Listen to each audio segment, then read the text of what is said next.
Pingua.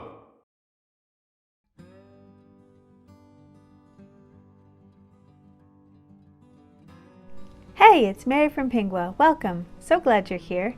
Today we're going to look at making a sprite follow the mouse pointer, the cursor, which is a fabulous way to make sprites move in a game. There are many different ways to code this, and we're going to look at a few of them. And today you will take Critter for a test drive on his magic broom with his magic wand. And here we can see Critter flying around, but the broom is in front of Critter. Let's take a look at our code and get everything set up. So we'll start in Critter's code. Yes, let's take care first of all that layers so that we have the broom not in front of Critter, but Critter in front of the broom. We want Critter to go forward one layer so that Critter becomes in front of that broom. Okay, so now let's take a look at the code to follow the mouse pointer. Right now, Critter is set up with the follow mouse pointer number 2 code. Let's take a look at the wand. The magic wand is also set up with the same code, all wrapped in a forever loop. And let's take a look at the broom. And the broom has a different example of how to make a sprite follow the mouse pointer. So let's give Critter and his wand and magic broom a test drive. So Critter's about to get the ability to fly granted to him by this wizard who makes a fairy appear, and Critter will be off and flying. Here we go. All right, let's take Critter and his broom and his magic wand for a test drive. So you can see that they're staying together not too badly, the broom and Critter and the wand, but there is a bit of a delay in following the cursor, and that may work for some games. There are many different things that you want to think about in your game action, and really you just have to experiment and play to find the one that best suits your game. So in the wand code, matching the Critter's code, let's make Critter go a little faster.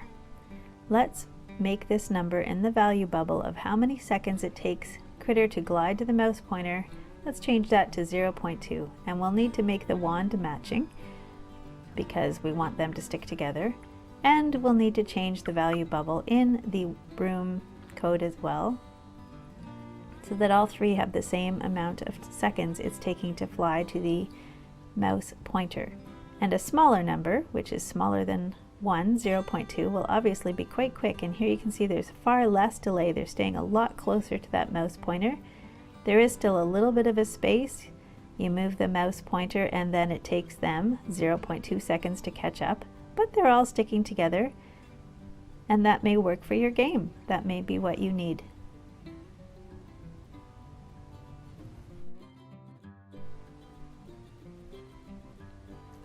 So let's test drive one of the other ways of following the mouse pointer. We're going to switch in this set X and set Y method.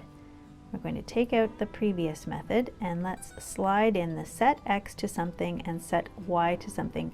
These come from the blue motion blocks. You can see them here, set X and set Y.